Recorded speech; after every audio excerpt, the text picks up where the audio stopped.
Vítejte u březnových zpráv z Chýnova. I v tomto měsíci bylo v Chýnově živo. Pojďte se podívat na první z reportáží. Nepůjdeme nejdříve, ale nikam daleko. Zůstaneme přímo v našem studiu, abyste viděli, kde se naše zprávy dokončují. Doposud jsme totiž měli problémy se svícením.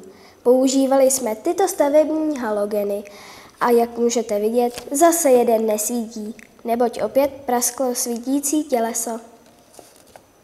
V tomto okamžiku se ale začínáme učit svítit scénu se zcela novými LED světly. Podařilo se nám totiž získat sponzorský dar od státního podniku Lesy České republiky, a to ve výši 22 000 korun. Moc děkujeme. Děkujeme i vedení školy, které doplatilo zbytek. Světla byla totiž ještě o něco dražší. Osvětlení má nejen ručně, ale i dálkově ovládanou intenzitu světla a věříme, že kromě ostrého zvuku budete mít i díky našim novým světlům ostrý obraz. Jak to dopadlo, se uvidí až u počítače. Přejeme příjemnou zábavu.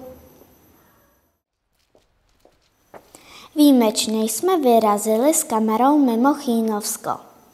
Tentokrát nás pozvali do Spektra v Sezimově ústí Chýnovské výtvarnice, které pod vedením Evy Wernerové Malkovské tvoří své obrazy. Vernisáž přilákala do výstavních prostor rekordní množství návštěvníků, na které ani místní nejsou zvyklí. Pár okamžiků jsme pro vás zaznamenali.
Ještě tolik vystavovatelů najednou neměli. A aby byste vůbec věděli, kdo tady všechno je, tak já si nejdřív pozvu ženy. A za Chýnovské výtvarnice hledám Evu Wernerovou Malkovskou, kde ji máme, aby se ke mně přišla a představila nám, tady už nám jde velký potlesk.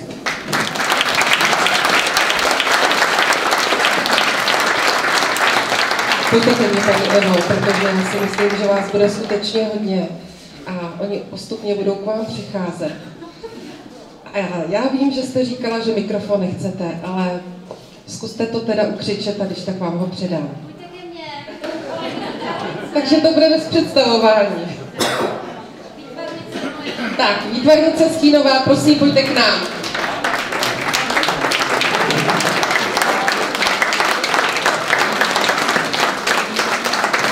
Samé ženy. Josef Pepíno Balek musí počkat se svými vystavovateli, protože zkuste nám udělat řadu. Je jich teda skutečně hodně. Paní Evo, kolik je vás? Který zde nejsou, nebo nemohli vystávat. To je celý Chýnov. Můžete se na výtvarnice zeptat, co je jejich dílo, co mají nejradši, jakou techniku a tak dále.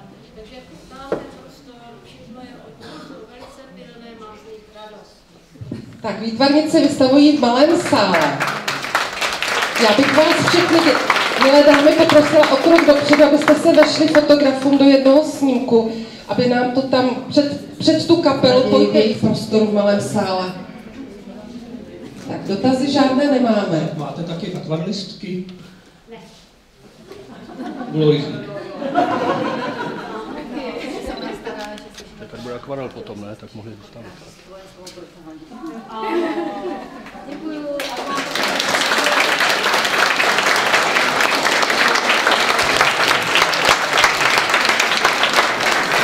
A já předám slovo do výstavu Praha tisíců očí Josef Pepíno Balek.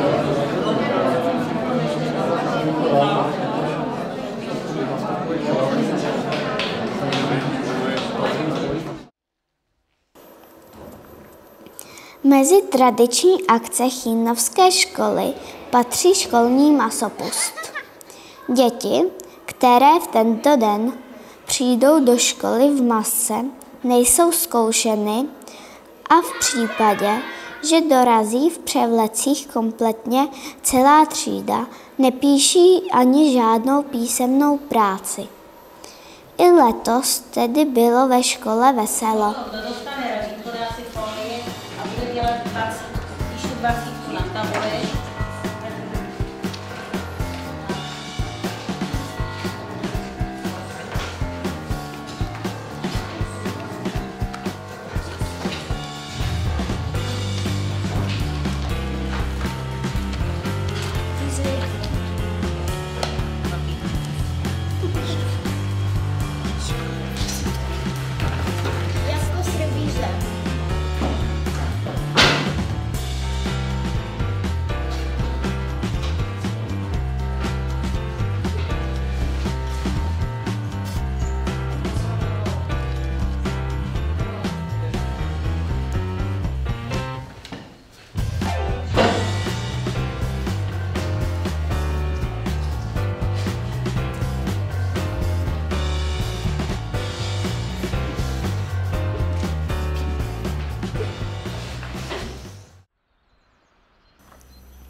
Nečekanou komplikací při stavbě tělocvičny bylo zborcení zdi u příjezdové cesty. Těžká technika byla takovou zátěží, že muselo dojít ke kompletní opravě opěrné zdi a my jsme se podívali, jak to probíhá.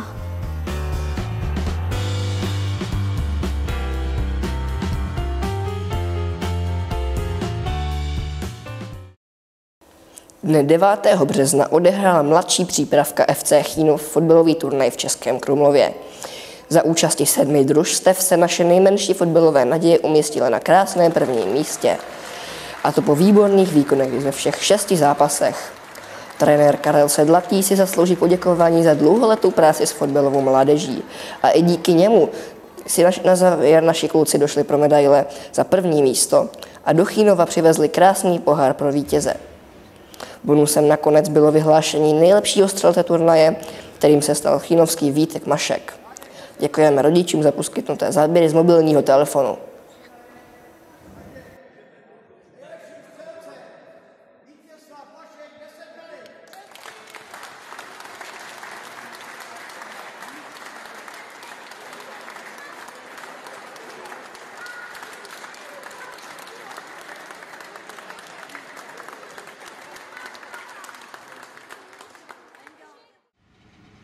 I malí fotbalisté s trenéry určitě sledují, jak se stavba nové tělocvičny posunuje. Firma Dřevotvar se snaží a práce díky dobrému počasí pokračují a hala roste před očima. Pracuje se v několika týmech, kde má každý na starost určitou část prací. Nejen do pozdních odpoledních hodin, ale i o víkendech můžete na stavbě stále někoho vidět. Už se těšíme.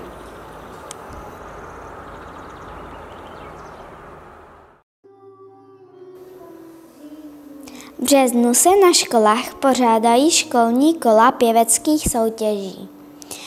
Ti nejlepší zpěváci pak postupují do okresního kola Jihočeského zvonku. Několik málo soutěžících jsme krátce zaznamenali.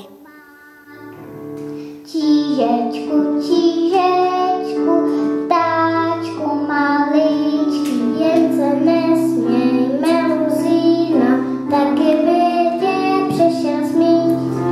Když trávičku nasekala, přežalostně zaplakala, adieu, adieu,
I need a little loving tonight.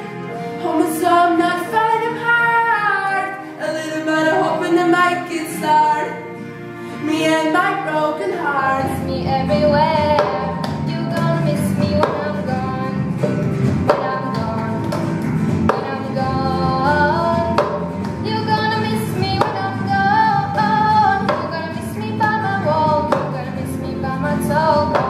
You gonna miss me when I'm gone. When I'm gone. When I'm gone. You gonna miss me when I'm gone. You're gonna miss me by my hair. You're gonna miss me everywhere. You're gonna miss me when I'm gone.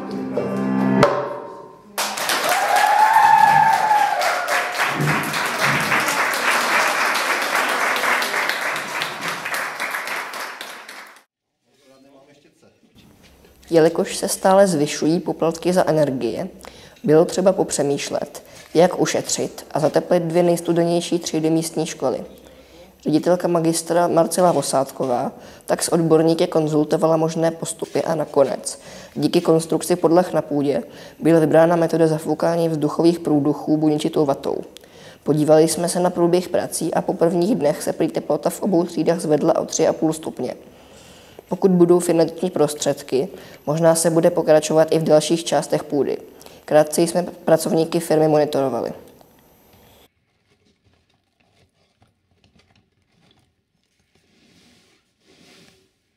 Prosím tě, trojku, Matroš, trojku.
Mezi poslední místa, kde se koná masopust, patří i Chýnov. Po 7. se maškary pokusili projít Chýnov a pobavit místní. Ti jako každý rok ze svých domovů téměř nevycházeli a tak se hlavně bavili všichni, kteří kráčeli v průvodu. Dobrý den vám všem, děkuji, že jste přišli. Pati Límec. Zahajuji tímto maškarní průvod, předávám klíč od města pro dnešní den. Užijte si to všichni masky, všichni ostatní a já doufám, že nám to město nevypleníte. No já za všechny masky slibuju, že město právě naopak dneska vyplníme. Doufám, že tohle je klíč od všech baráků. A kdo nám neotevře, tam se dostaneme. A jestli je to i klíč od obecní kasy, no tak to ji řádně vyplníme. Trezoru. Trezorku, no jo. Takže děkujeme. Tak ať to stojí za to. Děkujeme. Ole, ole. A můžeme vyrazit. Jo, jo. Můžeme dál měst.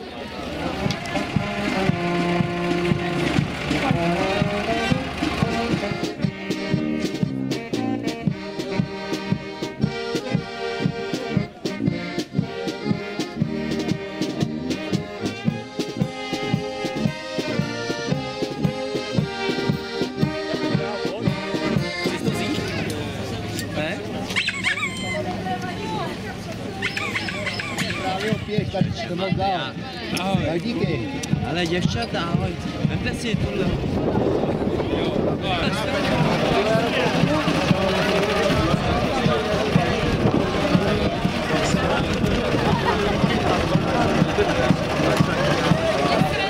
Já vás budu šetřit. Já tak, jo, já to jen za korunu. Na zdraví, ať se vám daří, hlavně to vidí.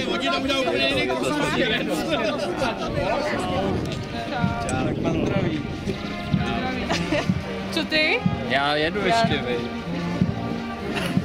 Děkuju. To je, viď? To ne. Já jsem nepotřeboval. Ty žereš antabus? Tohle je teda. Když se to antabus? Whisky, to je moje Pivař není taky špatná, hele. bez whisky. Náčelník, ne, s náčelníkem se sebe. Jdem na podnu. Na podnu si musím tě pochválit. Není to špatný, já si chci ťuknout s tebou, ne? Tak jsem dělal počátku vzduchovku, ty. Ale na to má hejnýho, ne? Já si vemu zítra bazu. S Trantrenbergem prvníčka, myslel. Krunička? Znovu nepítešte. Ne.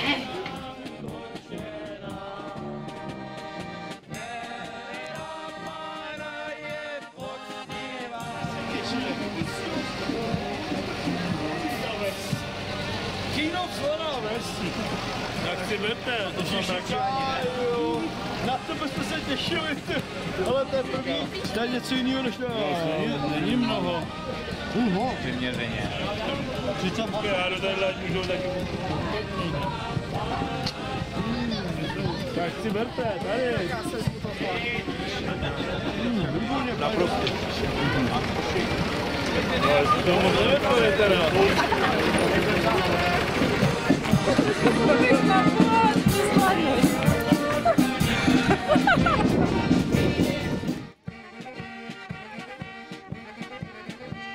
Pro tebe je tohleto večerku. My víme, no a co tě přijde draho. Jeden tě vyjde na pár korun.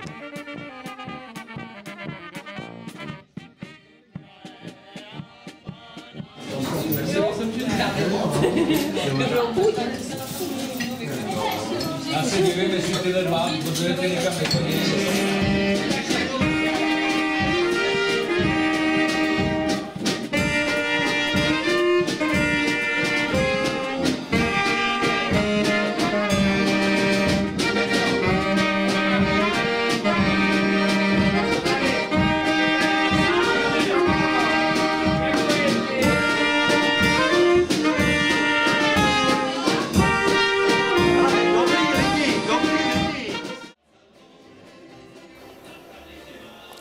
Z masopustu jsme s kamerou přešli do restaurace na Holešovně. Tam své nástroje rozbálila oblíbená kapela Merenda a atmosféra byla opět skvělá. Poslechněte si.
Jak už to na jaře bývá, častokrát se objeví popraskané potrubí.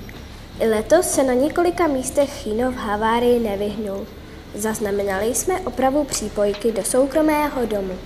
Většinou se takový problém řeší co nejrychleji a i v tomto případě tomu nebylo jinak.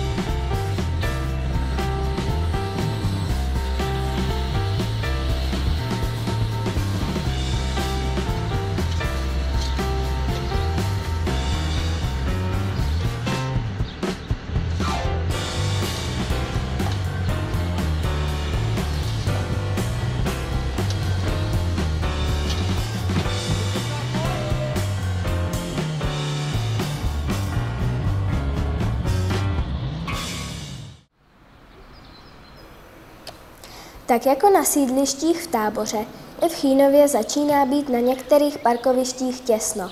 Přibývá žádostí o přidělení a pronájem parkovacích míst, a to hlavně ubytovek u fotbalového hřiště. 42 bytů a 42 parkovacích míst už nestačí. Soukromá, služební a firemní auta, 2 auta v rodině, parkování aut i obyvatel z rodinných domů z okolí. To všechno přináší potíže. Není divu, že si místo někteří chtějí rezervovat i za cenu poplatku. Zatím se do toho nikomu moc nechce, neboť obavy, že to v Chýnově brzy bude vypadat jako na přiložené fotografii, jsou pochopitelné. Vyrazili jsme jedno páteční odpoledne po 17. hodině do ulic Chýnova podívat se, jak na tom některá místa jsou. Uvidíte, že někde je míst dostatek, jinde se parkuje na trávnících, chodnících, šťastnější mají své garáže. Další záběry bez komentáře.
Dobrý den, právě se nacházíme v údolí Chýnovského potoka.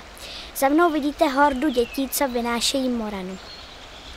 Jsou to děti ze školní družiny a my se budeme mezi ně podívat.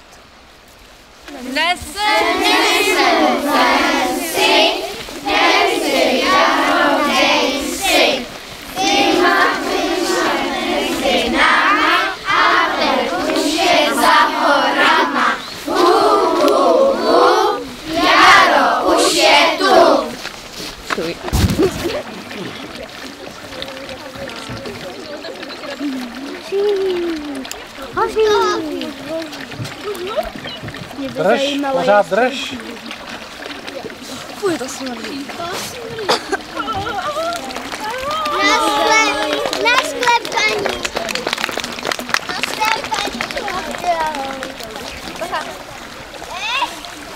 To je docela.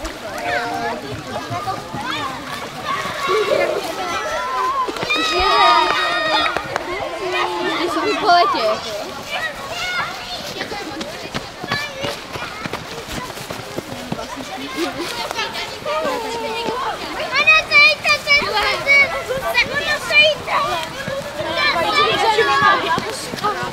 Kde ty vajíčky?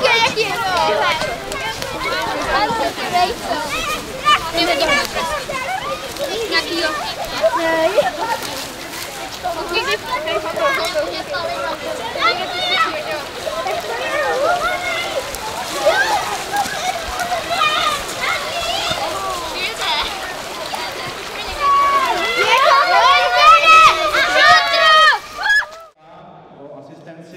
V sobotu 30. března se uskutečnil 3. společenský večer sportovců. Moc jich zrovna nedorazilo, asi zrovna někde běhali. Čekalo se, že dorazí florbalisti, fotbalisti, volejbalisti, kuželkáři, hráči ping-pongu, hráči bowlingu, motocyklisté, cyklisté, hasiči a další, které město dlouhodobě podporuje. Nestalo se. I tak ale došlo k vyhlášení sportovních legend. Nesmíme zapomenout, že k tanci a poslechu chrála skupina Big Papa.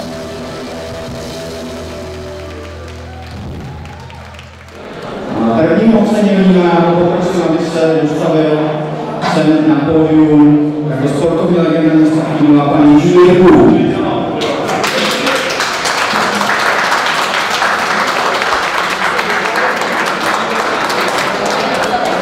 Jenom několik málo informací.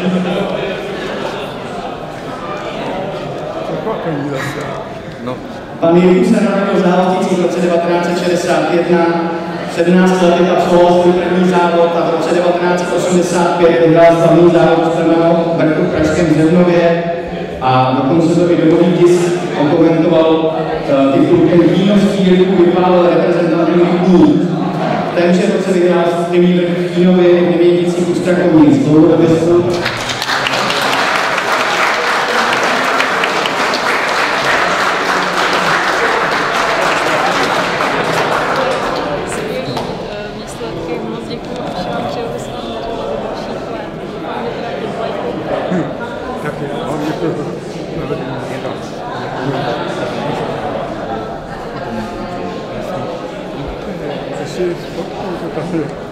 ještě bych chtěl, pane Jirku, poprosit o několik slov. Teď jdeš mluvit. Já? No.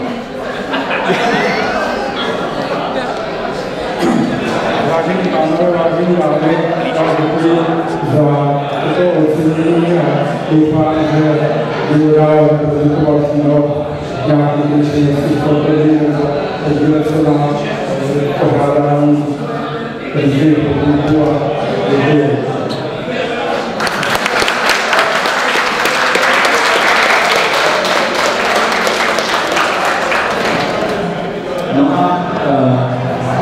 Druhá oceněná sportovní legenda města Chýnov, ocenění již tradičně udělujeme i memoriál a druhým oceněním tedy je pan František Macháček, takže já poprosím dceru pana Macháčka, paní Škrátkovou, že přišla sem na pódium.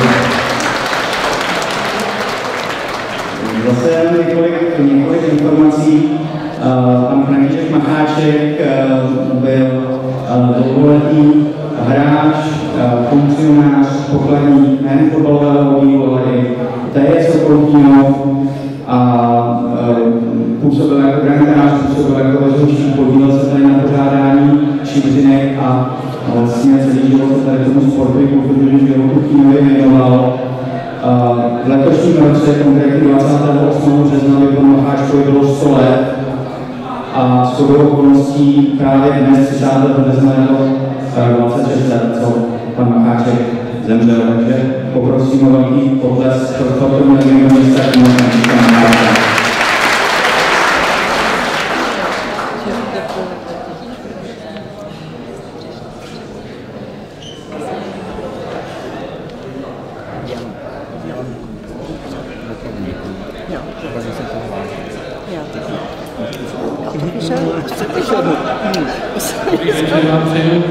Já tady spíš doplním slova pana Jaroše, protože chápu dceru Janu Krátkovou, Macháčkovou za určité dojetí, protože nám se podařilo něco, co jako byla čistě náhoda. Dneska na den úmrtí právě pana Františka Macháčka a před 2 dny vy jste dožil 100 let, je to shoda okolností, ale tím spíš je to vzácné, že se mi takhle povedlo. Jinak pana Macháčka si snad tady, když vás tady takhle vidím, tam pamatuju akorát já, možná víc nás stejně, ale jestli dovolíte ještě na závěr jednu, to si nemůžu odpustit, svoji osobní připomínku. no, vzpomínku na pana Macháčka, protože byl opravdu působil do těch 60. letech, do roku 93. A já vždycky ještě tenkrát v kopačkách jsem čekal před barákem, až pan Macháček bude se svojí aktovčičkou. Vždycky povídal, tak my budeme na to, šli jsme na to. Takže byl na fotbale, byl na kuženkách, byl vlastně na šibříkách, byl všude, kde se něco dělo a byl působil jako pohledů. A to jsou lidi, kterých je opravdu v současné době strašně málo, který udrží také dlouho. Takže ještě jednou panu Macháčkovi, ať se na nás myslí dobré.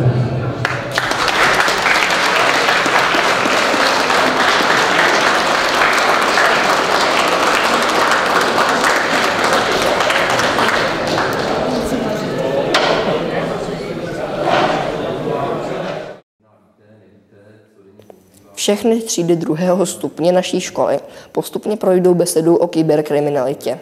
Šestákům a sedmákům přijel tuto problematiku tentokrát přiblížit tiskový mluvčí táborské policie pan Miroslav Doubek.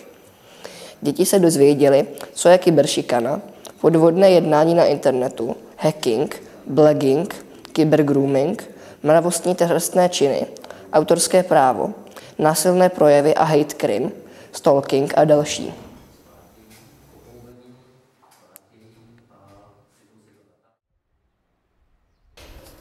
V sobotu 30. března v 9:30 ráno dorazil do Chýnova páreček čápů. Na chvíli sedli na hnízdo, ale pak na celý den zmizeli. Kolem 5. odpoledne však zakroužili nad Chýnovem a na komín definitivně usedli. Opět jsou všichni rádi, neboť díky výstavbě tělocvičny byl původní komín odstraněn a čápy již podruhé vzali za svůj ten sousední.